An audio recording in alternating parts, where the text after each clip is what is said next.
Okay, let's get back over to Katie now for a look at your forecast and a warmer than normal day out there. It has been warmer than normal. I think that people are probably looking forward to fall weather, aren't looking forward to tomorrow. Are you ready for a 90-degree day, or are you done? You know, my mind has been kind of wrapped around fall and the change, but I'll never complain on, about a sunny day because I know it's going to be rainy here before we know it. It will be. Now, we are going to see some showers coming our way in this next week, but it's not going to be when we get into that rainy gray pattern that sticks around for what sometimes feels like it never ends. This is just a brief sort of taste of fall weather again before we have a warm and sunny weekend for the last weekend of the month. Taking a look in Salem right now, you do see a few clouds, upper 70s, so we've cooled back a couple of degrees, but we made it into those low 80s across the valley and the metro. We looked at that and how much above average, almost close to 10 degrees above average in Portland, but 8 is where we ended up for the day.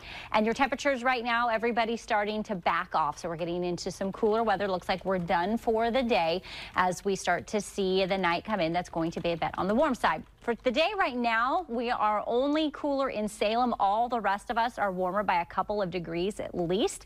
Looks like Kelso has the biggest difference there in the metro and valleys, and then Newport at 5. Tomorrow, when we're together around this time, we're probably going to see some of these close to 10 degrees warmer than today. We'll see some of them, 5 to 8 will be the range, but quite a bit warmer for some areas tomorrow.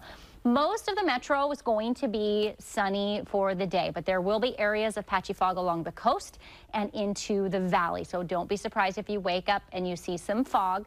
That will mix out for us and turn to a sunny day where all of our temperatures are on the hot side for the afternoon. Keep in mind, it's a brief hot. It's not going to be an extended period of time.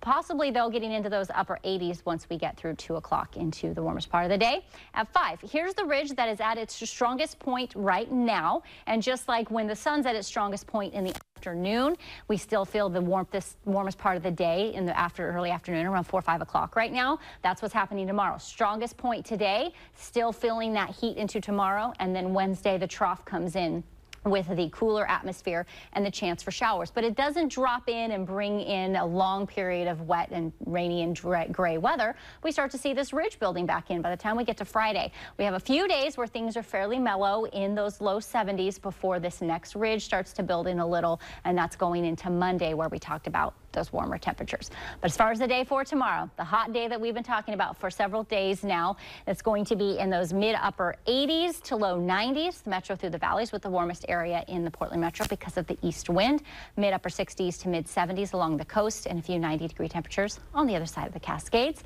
7-day forecast shows you on Wednesday those afternoon showers, and then we should be dry on Thursday, maybe just a few showers early Friday morning. We'll take a look at the timing of all of this coming up here in the next half hour. Nora.